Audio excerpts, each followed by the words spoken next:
প্রার্থীদের কাছে আসলে আমরা এরকম প্রার্থীদের কাছে চাইতে চাইতে হতাশ হয়ে গেছি। আমাদের আসলে বলখালীবাসীর জীবনটাই অতিষ্ঠ। আমাদের প্রাণের দাবি হচ্ছে সেতু।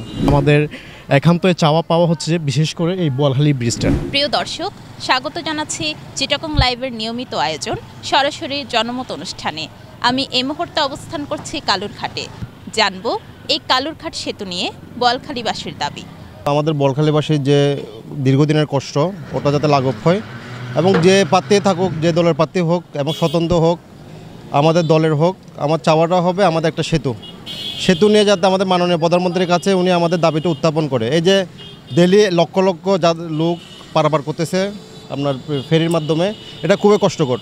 প্রার্থীদের কাছে আসলে আমরা এরকম প্রার্থীদের কাছে চাইতে চাইতে হতাশ হয়ে গেছি। 30 বছর পর্যন্ত যারা এখানে নির্বাচন করার জন্য এসেছে তারা সবাই বলেছে আমরা নির্বাচিত হলেই অবশ্যই কালুরঘাট ব্রিজ করে দেব, কিন্তু আমরা এখনও হতাশ।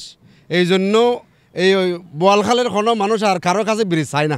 সকালবেলা মানুষ যেতে পারে নাই, আসতে পারে নাই, কুয়াশার কারণে বোটও বন্ধ ছিল, নৌকো বন্ধ ছিল, ফেরিও বন্ধ ছিল। শত শত মানুষ দোনোপারে অবস্থান করছে। কী যে কষ্ট, এগুলো যারা দেখে নাই বা যারা ভুক্তভোগী হয় না তারা বিশ্বাস করবে না। আমরা যে প্রবলেমটা ফেস করতেছি ইদানিং, এটা হচ্ছে মূলত ফেরি দেওয়ার পর থেকে আমাদের বিভিন্ন ধরনের অসুবিধা হচ্ছে। এখন আমরা যে অফিস টাইমে মানুষ সঠিক টাইমে পৌঁছাতে পারতেছে না, দেন আমরা যারা স্টুডেন্ট আছি আমাদের বেশি অসুবিধা হয়। এখন যিনি সংসদ সদস্য হবেন ওনার কাছে আমাদের সবার কাছে দাবি থাকতে হয়েছে আমাদের যে কালুরঘাট ব্রিজ সেটা আমরা অবশ্যই চাইব এবং আমরা যেন তাড়াতাড়ি ব্রিজটা পাই, ওইটা হচ্ছে মেন কথা। ঢাকা অথবা চট্টগ্রামে সেটেল সম্ভ্রান্ত পরিবারের উচ্চশিক্ষিত ও প্রতিষ্ঠিত, অবিবাহিত, ডিভোর্স, বিধবা কিংবা বিপত্নিক পাত্রপাত্রীর খোঁজ পেতে এখনই লগ ইন করুন বিবাহবিডি.com। আমাদের আসলে বলখালীবাসীর জীবনটাই অতিষ্ঠ। আমাদের একটাই প্রাণের দাবি, যেই আসুক না কেন, যেই প্রার্থী যে আসবে তার কাছে আমাদের একটাই দাবি। আমাদের দাবিটা হচ্ছে যে আমাদের একটা কালুরঘাটের সেতু, যে আমরা যাতে নিরাপদে যাওয়া আসা করতে পারি, এই ঝুঁকি নিয়ে যাতে চলাফেরা করতে না হয়। এটার জন্য দীর্ঘদিনের প্রত্যাশা বোয়ালখালীবাসীর। আমাদেরকে যে কোনো একটা রুগী নিয়ে আসতে হলে অনেক সমস্যার মধ্যে পড়তে হয়। আর তাছাড়া এই সেতুর জন্য এই বর্তমানে বোয়ালখালীর জীবনযাত্রার মানটা তেমন উন্নত হচ্ছে না। সো আমাদের বর্তমানে এখন যারা সংসদ সদস্য প্রার্থী দাঁড়িয়েছেন তাদের কাছে আমাদের একান্ত চাওয়া পাওয়া হচ্ছে যে বিশেষ করে এই বোয়ালখালী ব্রিজটা। কক্সবাজারের মানুষ আমাদের বাড়ির উপর খুব আরামে গিয়ে মজা করতেছে, টাকা পয়সা খরচ করতেছে, কিন্তু আমাদের বোয়ালখালীর মানুষরা আমরা থাকে আছি সেতুর জন্য। আমাদের প্রাণের দাবি হচ্ছে সেতু। আমাদের আর কোনো দাবি নাই।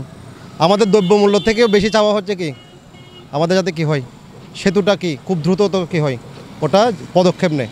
বঙ্গবন্ধু টানেল হয়ে গেছে নিজস্ব অর্থায়নে, সাহায্য সহযোগিতার মাধ্যমে হলেও বঙ্গবন্ধু টানেল হয়ে 10,000 কোটি টাকার উপরে খরচ হয়েছে। এই 500 কোটি টাকার ব্রিজ আমরা করতে পারতেছি, এটা বিষয় নয়, কিন্তু আমাদের সহযোগিতার অভাব, আন্তরিকতার অভাব আমাদের নেতাদের, এই কারণে এগুলো হয় নাই।